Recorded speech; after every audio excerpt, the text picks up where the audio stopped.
असं म्हटलं जातं की म्हणजे शिकण्याचा अधिकार हा सर्वांना असतो आणि सगळेजण आपापल्या गतीने शिकत असतात.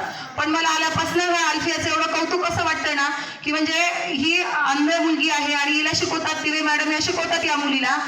पण ही मुलगी म्हणजे असे ऐकू खूप सुंदर आहे आणि खूप सुंदर भाषण करते. सर्वसामान्य मुलांसारखंच ही पण आमच्यामध्ये मिसळतीये, भाषण करते, बोलतीये. ही खरंच खूप गोड आणि कुणी मुलगी आहे. अल्फिया, अब आप बात करो.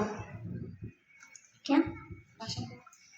माझ्या अलमल्या गावातील सर्व मंडळींना मी अल्फिया समीर मुलांना पहिली सांगू इच्छिते की मी तुम्हाला पाहू शकत नाही, पण तुमच्याशी संवाद नक्की साधू शकते, कारण आजचा दिवस प्रजासत्ताक दिन आहे.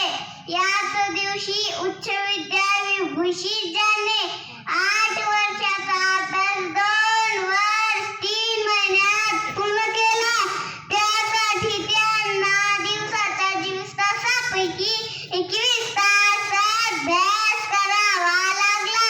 अशा महान मानवाने म्हणजे डॉक्टर बाबासाहेब आंबेडकरांनी अनेक देशाचा राज्यघटनांचा अभ्यास करून भारताला राज्यघटना दिली. राज्यघटना म्हणजे संविधान. यामध्ये जीवन जगत असताना आपण कोणते अधिकार वापरले पाहिजेत, तसेच आपल्या देशासाठी आपण आपले कर्तव्य बजावले पाहिजेत याची माहिती या संविधानात आहे. उदाहरण, रस्ता हवा, रस्त्यावर दिवे हवेत हा आपला अधिकार आहे. पण त्याचबरोबर रस्ता स्वच्छ ठेवणे, घरातील कचरा रस्त्यावर न टाकणे हे आपला कर्तव्य आहे. अधिकार व कर्तव्य हा एकच नाण्याचे 2 बाजू आहेत. राज्यघटनेने सर्वांना शिक्षणाचा अधिकार दिला आहे. राज्यघटनेने सर्वांना शिक्षणाचा अधिकार दिला आहे. मलाही खूप शिकावेसे वाटते. शिकूनच देशाची सेवा करावीशी वाटते. मलाही खूप शिकावेसे वाटते. शिकूनच देशाची सेवा करावीशी वाटते. त्यासाठी मी जिल्हा परिषद शाळेतच शिकेन.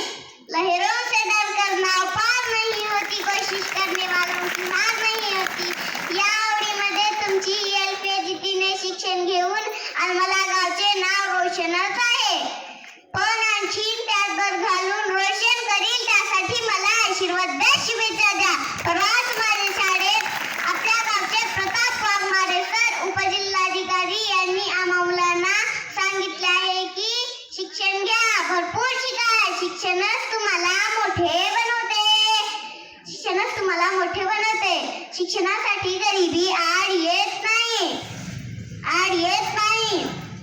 तसेच डॉक्टर बाबासाहेब आंबेडकरांनी सांगितले आहे की शिक्षण हे वाघिण्यांचे